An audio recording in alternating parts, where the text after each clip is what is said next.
It ended before it should have even started. 2 days was all it took. My sister was the one closest to me. The number that kept repeating in my head was 480,000. The documents were locked in a firm that required 2 signatures. I kept asking myself if I had misunderstood something. I started counting dates in my head, and they did not line up. None of it made sense yet. I will explain how it unfolded. I need to go back a little, but not too far. My father died on a quiet Tuesday morning. No warning, no long illness, just a call before sunrise. I remember standing in my kitchen holding my phone and staring at the wall. I did not cry right away. I just stood there. My sister arrived an hour later. She hugged me tightly. She smelled like perfume and coffee. She kept saying we would handle everything together. At that point, I believed her. We had always been close. Not perfect, but close. She was older by 3 years. She liked to take charge. I usually let her. That had always been our rhythm. She organized things. I followed along. It felt easier that way. The first few days were a blur. Funeral calls, relatives arriving, paperwork starting to pile up. My sister took the lead without asking. She made lists. She spoke to the funeral home. She told me when and where to show up. I did not object. I was tired. I was still trying to process the loss. After the funeral, we sat in my father's living room. The house felt different, smaller somehow. My sister opened a folder she had brought with her. She said Dad had left things organized. She said he trusted her with details. That line stuck with me, but I did not react. I assumed she meant logistics. She explained there was an inheritance. I already knew that. Dad had mentioned it years ago in passing. Nothing dramatic, just normal planning. The house, some savings, a small investment account. Nothing fancy, but meaningful, especially to me. I was not wealthy. I lived carefully. She told me the lawyer would contact us. She said it would take time. Probate always does. I nodded. Everything sounded reasonable. A week later, she called me late in the evening. Her voice was calm but quick. She said she had spoken to the firm handling the estate. She said there were complications. That word again, complications. I asked, what kind, she said. Paperwork issues, procedural delays, nothing to worry about yet. I remember feeling a small knot in my stomach. Not fear exactly, just unease. I pushed it aside. Grief does strange things to your head. The next day, she asked me to send her copies of my ID. She said the firm needed it for verification. That sounded normal. I sent them. She thanked me quickly and ended the call. 2 days passed, then 3. Then I got an email from the firm. It was short and polite. It said there had been updates to the estate instructions. I read it twice. Updates. That word felt heavy. I called the number at the bottom immediately. The receptionist transferred me to a junior associate. He spoke carefully, too carefully. He said there had been a submission filed on my behalf. I told him I had not submitted anything. There was a pause, not long, but noticeable. He said the documents reflected a consolidation request. That phrase meant nothing to me. I asked him to explain. He said the inheritance was being redirected temporarily into a single account for management purposes. I asked whose account. He hesitated. Then he said, my sister's. I felt heat rise in my chest, but I did not yell. I asked him how that was. Possible, he said, it required authorization. 2 signatures. I reminded him of that. He said yes, that was correct. I asked whose signatures were on file. He said mine and my sister's. I told him that could not be right. I had not signed anything. Another pause, this one longer. He said the firm would review it and call me back. I hung up and stared at my phone. I tried to replay the past week in my head. Every message, every document, every call. Nothing made sense. I called my sister. She did not answer. I texted her, no reply. I waited an hour, then 2. Then she finally called back. She sounded relaxed, almost cheerful.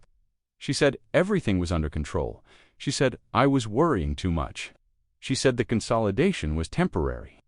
She said it would make things smoother. She said Dad would have wanted efficiency. Asked her about my signature. She said I had given consent verbally. I told her I had not. She said maybe I forgot. She laughed lightly. That laugh hurt more than anger would have. I started doubting myself. Had I agreed to something in a fog of grief? Had I nodded without listening? I replayed conversations in my head. Nothing matched her version. That night, I did not sleep. I kept counting. Days since the funeral. Hours between calls. The dates on the email. The timing did not add up. The next morning, I went to the firm in person.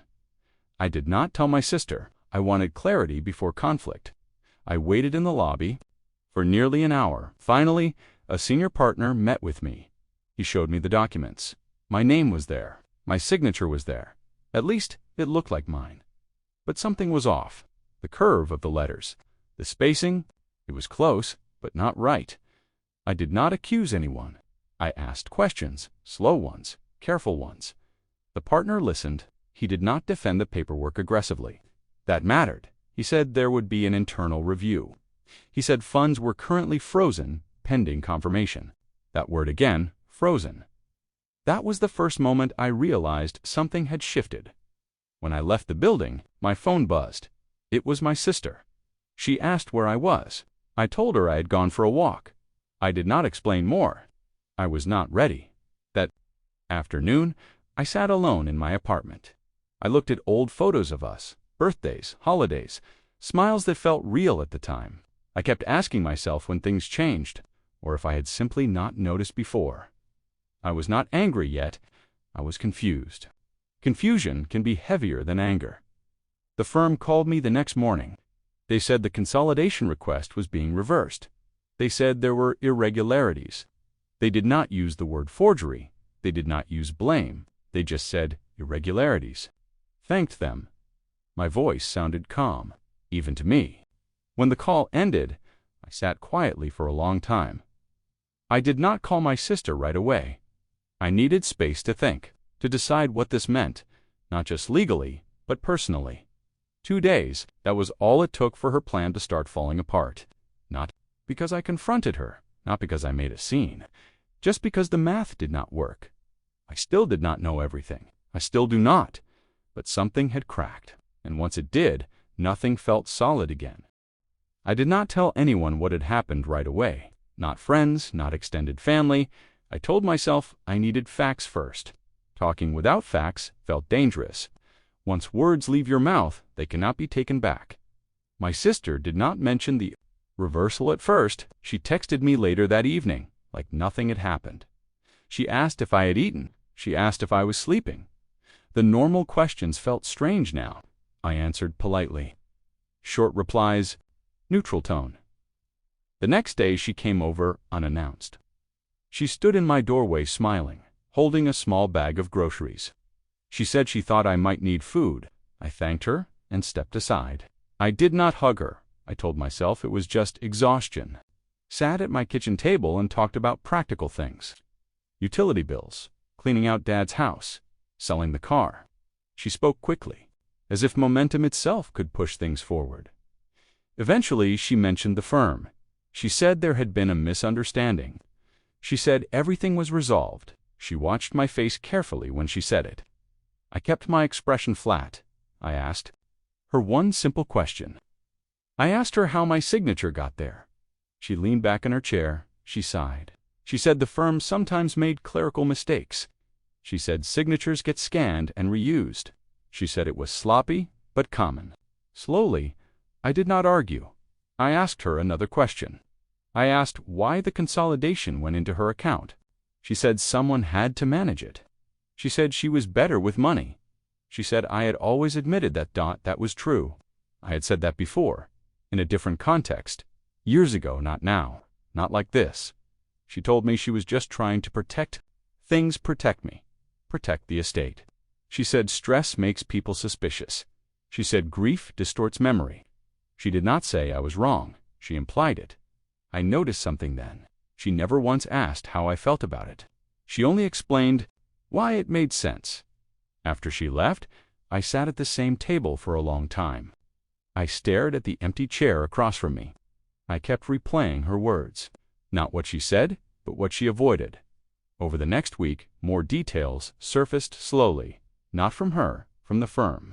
They emailed me updates directly now. They included me on everything. That felt deliberate. They explained there had been an attempt to fast-track asset movement. They explained it raised flags internally. They explained safeguards worked as intended. That phrase stood out. Safeguards worked. The funds stayed frozen. The house remained untouched. Nothing moved without my explicit approval. My sister did not like that. She never said it outright, but her tone changed. Calls became shorter. Texts felt colder. She stopped offering help and started giving instructions. She told me we needed to sell quickly. She said the market was shifting. She said delays would cost us. Us, that word sounded different now. I asked her why the rush. She said she had plans. She said the money needed to work. She said sitting on assets was wasteful. I asked what plans. She said we would talk later. Later never came. I decided to visit Dad's house alone. I needed to see it without commentary, without her pointing things out, without her narrating my own memories. The house smelled like dust and old wood. Nothing had changed. His chair was still by the window. His notes were still on the counter. I sat there quietly. In his desk drawer, I found a notebook. It was not hidden, just tucked away. Inside were handwritten notes, dates, names, small calculations. It took time to understand them.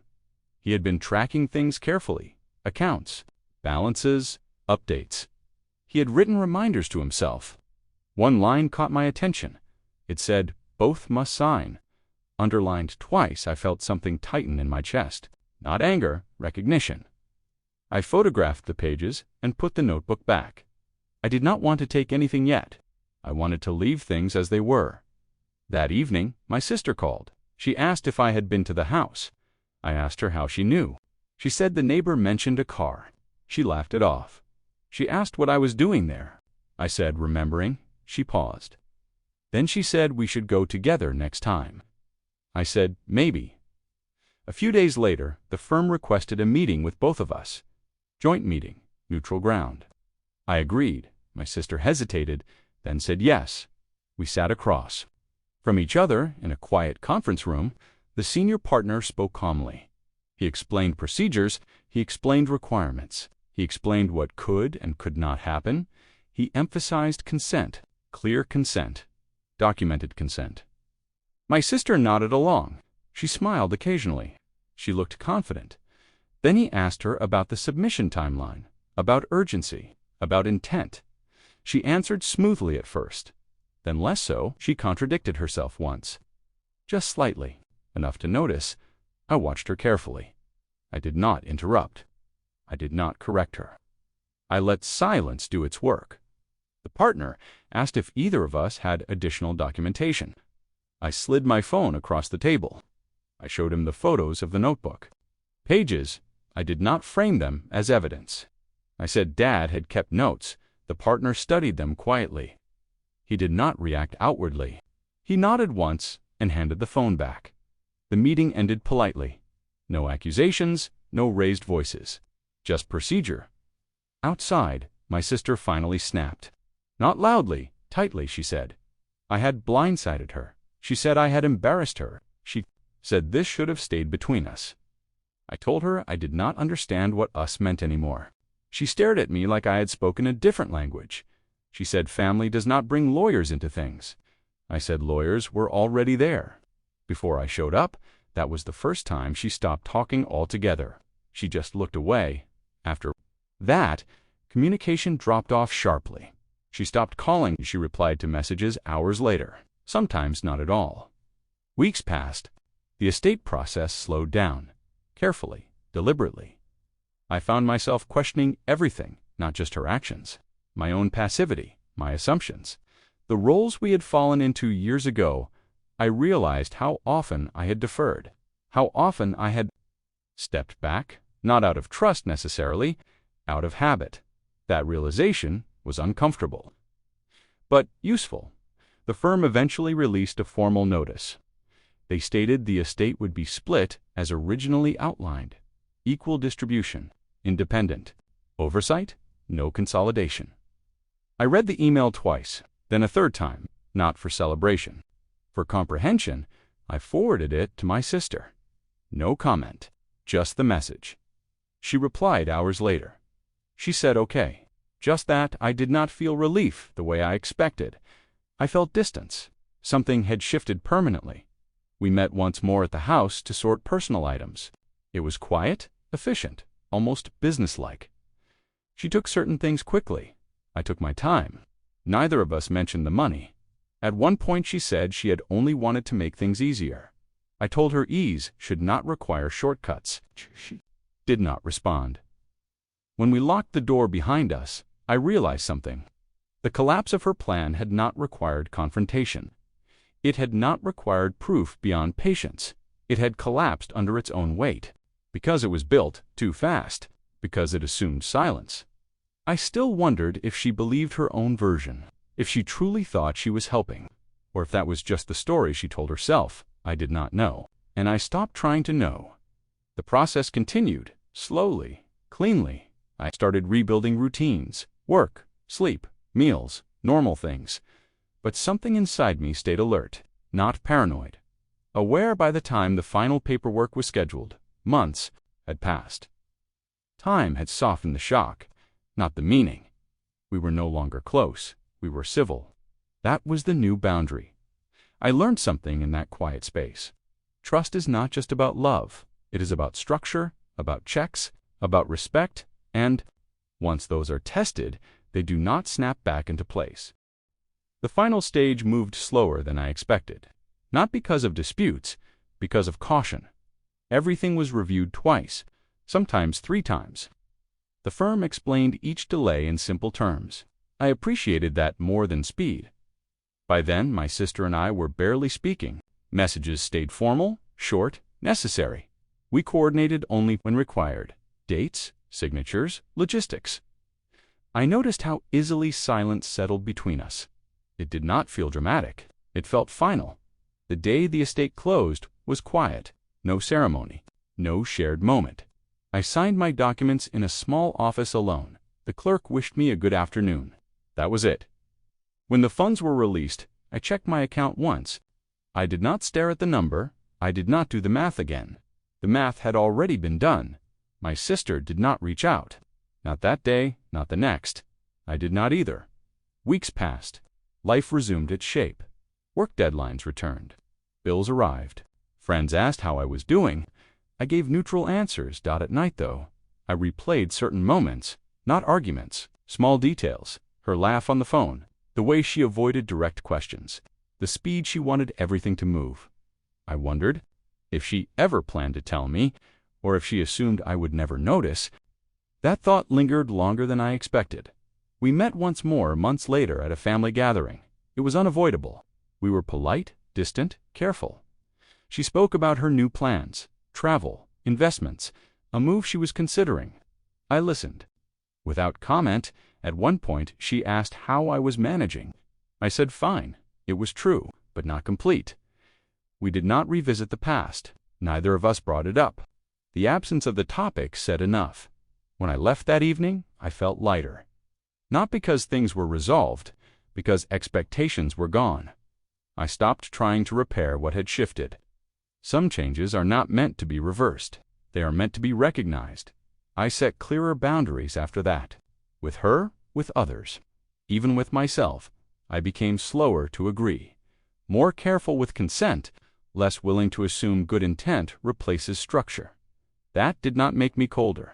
It made me steadier. Sometimes I miss the version of us before this, the easy trust, the shared shorthand. But I do not miss the imbalance. I learned that closeness without clarity carries risk, and silence can be mistaken for permission. There was no victory moment, no sense of triumph, just an understanding that something had ended cleanly. I did not lose my sister entirely, but I lost the illusion of who she was to me. And oddly enough, that clarity has lasted longer than anger ever would. I still keep Dad's notebook, not as proof, as reminder. Some things only hold because everyone agrees to hold them. Once that agreement breaks, structure matters. I live with that now, quietly, intentionally.